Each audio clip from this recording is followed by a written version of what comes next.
Today, we're going to be going into tips and tricks for the console version of Rust. These tips and tricks are everything from the unraidable base to where to log off to basically make yourself unlootable. We're also going to go into how to see at night. So before we get into it, hit the like button if any of these tips and tricks are new to you, and the dislike button if none of them help you out, because this is going to help people out knowing whether this is a good video or not, and I don't want to waste anyone's time. So let's get into it. The first tip I've got for you is to wear a pumpkin. You can actually put a pumpkin on your head, so equip that in your inventory. It's now wearable, and when you die, this is the screen that you're gonna get. It doesn't really add any sort of benefit to you or anything like that, but it's cool to wear. Other players are gonna see you running around with a pumpkin head on, and I see far too few pumpkin heads in this game. So let's make it happen, folks. Next up, if you wanna see at night, you can actually go underwater and you're gonna get a nice sort of glimpse of the landscape. So if you look here, when I come up just above the water, there's gonna be a lag where I can actually see at night. So let's do that again. Here we go.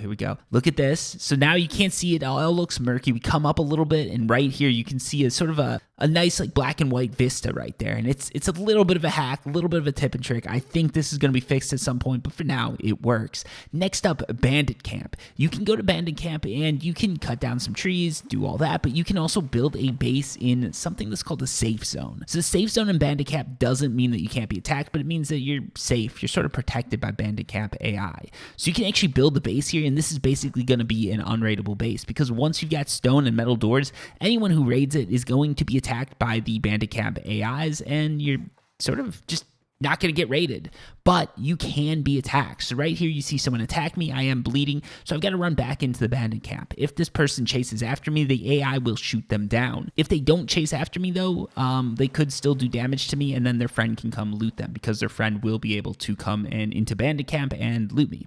Anyways, next up, if you go underwater and log off, you're going to be able to save all your loot, and a lot of players don't look there for other players, so it's a good place to go. Now, next, we've got a quick crafting menu. If you hit down on the D-pad, you can do that. You can see you can also move the crafting menu around, the quick craft. So that's sort of nice in a bind, especially if you need to make more arrows early game. If you want to make ammo or anything like that, you need a workbench, so it doesn't really apply there, the quick craft. Now, if you do want to get a bow early game, or you want to get a bow fast so you can get into the PvP, go to the outpost, bang open some barrels, and what you're going to find is you're eventually going to get some sewing kits or some tarp. Either one of those works. Take those to a recycler. You go ahead and you just recycle all those components, and what you're going to end up with is you are going to end up with a shitload of cloth, and that's basically all that you need to actually go ahead and craft a bow and arrow. If you do need some wood or something like that, there's usually some trees growing around the outpost, and in addition, stone is usually going to be found on the ground out there. So just go out there, you can gather all the components you need to make a bow and arrow, and then you can go off and get into that PvP game that everybody wants to participate in so much. Also, while we're talking about PvP, watch out for people that are throwing any sort of like C4 explosives, or people that are planting a lot of pumpkins. Both of these will lag your console if it is a last-gen console, so Xbox One or PlayStation 4. So have an eye out for that and avoid those players and avoid those areas, because it can really suck. I experienced it firsthand. Next up, in the outpost, there is actually a research table. So you want to make blueprints for pretty much everything that you loot. If you drop it into your research table, you can actually go ahead and see how many scrap you make. You make the scrap, and then now you can get the blueprint and you can craft these items on your own. So the outpost does have a blueprint table. I suggest using that, especially early game, because what you can do is if you go to the outpost with enough scrap, you can go right back here, interact with this machine, and then you can buy a gun. So you can buy a double-barrel shotgun or a pistol or revolver.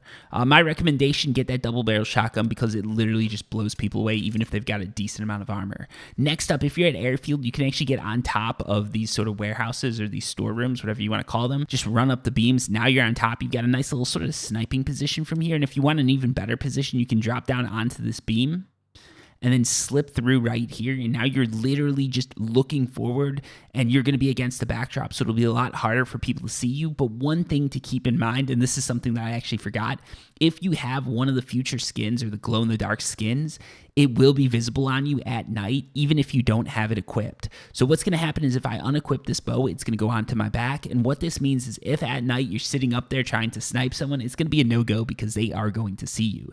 And finally, motion blur. Turn it off. Everybody complains I always forget to turn it off, and here's me reminding you. Anyways, if you like this video, remember, hit like. If you did not learn anything from this video, please hit dislike, because that actually does help everybody out. And the last thing I want to be doing is wasting people's time or putting out videos that nobody's interested in. So it helps me too. And if you subscribe to my channel, there's going to be a ton more Rust console videos and just Rust videos in general coming out here. And hopefully I'll be able to teach you guys some more stuff. But yeah, thank you so much for watching. I really do appreciate it. And honestly, over the past week, the amount of support people have been giving me and the amount of people that are just joining the channel and everything like that, it is awesome. So thank you so much, but I'm not going to waste your time. So until next time, peace.